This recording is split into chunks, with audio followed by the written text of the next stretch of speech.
you remember when CDF Muhoozi posted that we left Kampala to rot democratically under Lukwago for 25 years? Those games are over now. Rufus Mao, Norbert Mao's wife, replied, "I need a medal for sending him packing." And his post, his parody account known as Muhoozi quote said, "No, we are taking over Kampala now."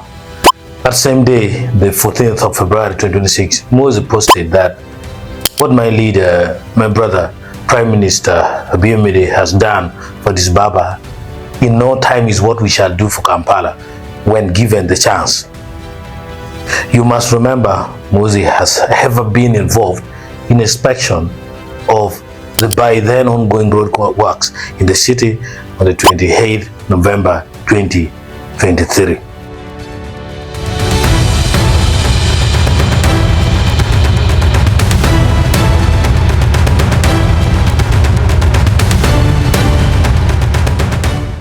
Is it trade war or the right government step?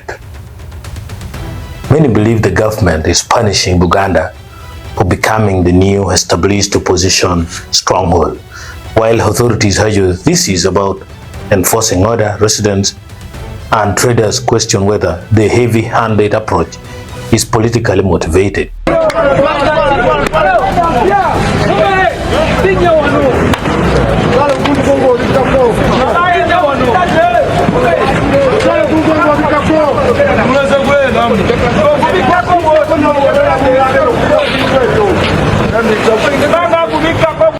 KCCA and police launch overnight operation.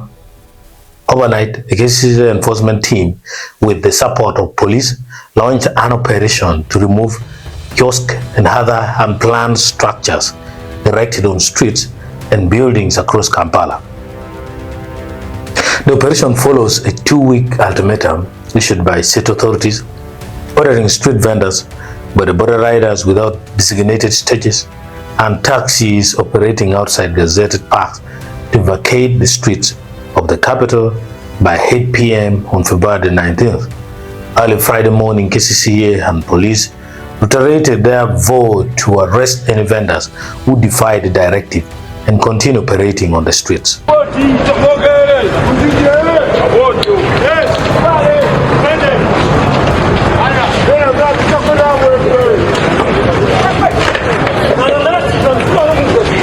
Bosu wange ganyo okwebaka.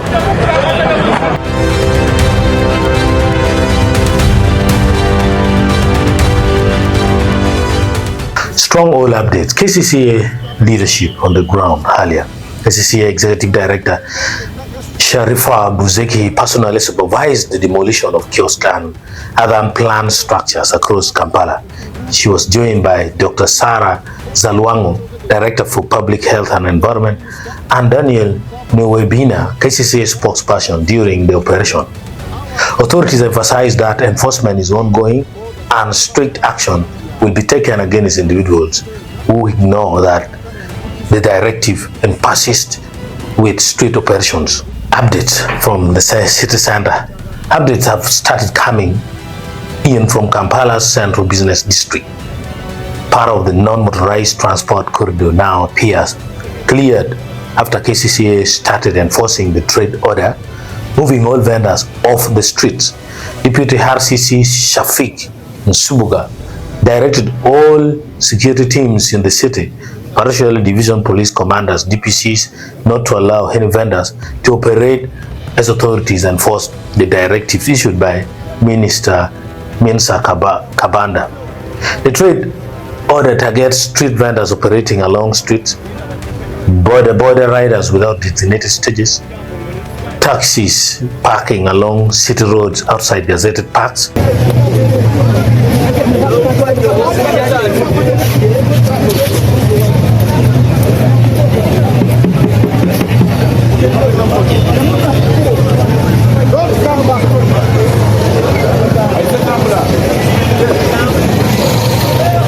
Kampala streets transformed. Vendors who had been operating in various streets within Kampala's central business district met the deadline to vacate the city following the directive issued by KCCA UG. The authority gave them until Thursday at 8 p.m. to comply. The city now has a new look. All vendors voluntarily vacated the street, while those who resisted were arrested. Pictures from the operation show the clean streets and cleared corridors, marking a major transformation for Kampala's central business district.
Appeals from vulnerable vendors.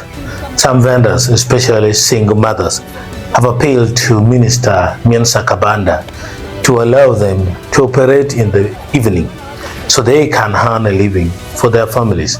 They urge that without an alternative source of income, they risk being pushed into undesirable activities to survive.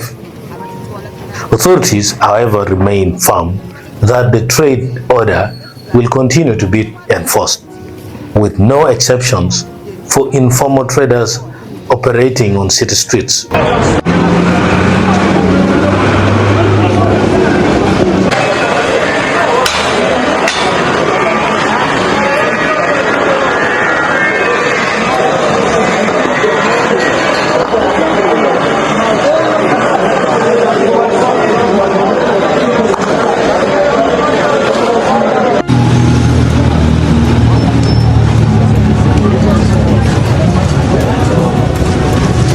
People are going to wake up seeing, I think, the new Uganda.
ndeke sagala kogerera mu video yange.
Bakiga, prende somulabye.